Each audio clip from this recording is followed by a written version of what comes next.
During a protest outside of the Ministry of the Presidency today, cleaners attached to the public schools across the country were demanding better wages and threatening to abstain from cleaning the buildings for the reopening of the school term in September. I have children going out to school. That's unfair. How them going out to school September? We get uniform, nothing. And they take back the voucher. They take back the voucher. Every parent's working. Okay, you might not get to go at each school for collect this voucher. By the time you go for it, they send it back to ministry. And ministry say you can't get it because it don't meet back.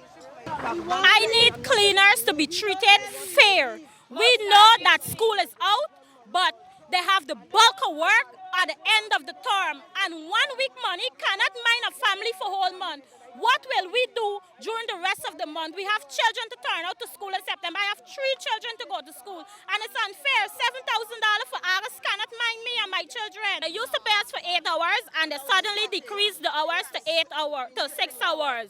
Right? Without no consultation, nobody said nothing to we. We don't know what going on and we want to know what's going on and who responsible for this. That's what we want to know. Nobody's telling us anything.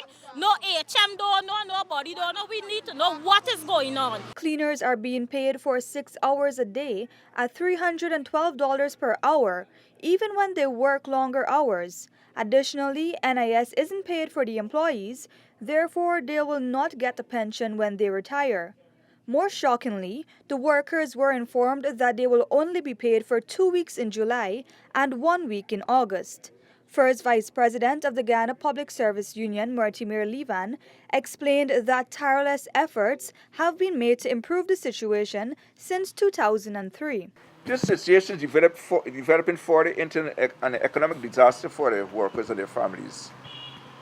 These workers with no other source of income are reliant on the already meager income being paid by the government and depends on it being sufficient to meet their basic domestic needs. The action taken to reduce wages is heartless, and these decisions are being made without any consideration for the plight already facing them. As was pointed out before, almost all the city cleaners are women who are managing single-income households, facing the same cost of living as a second-tier government worker, but with less purchasing power.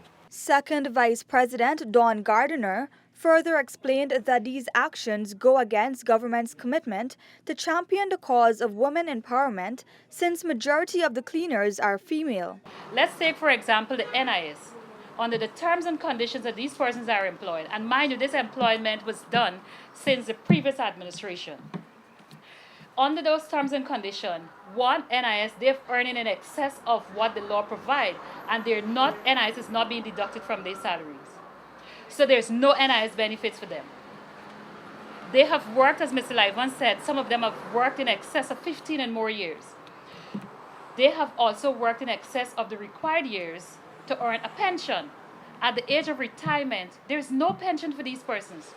Look at it, no NIS pension, no pension from the government. So tell me, at the age of 55, even at the age of 60, are we going to send these persons out then to do security work or some other employment? There will be nothing that they can live on after.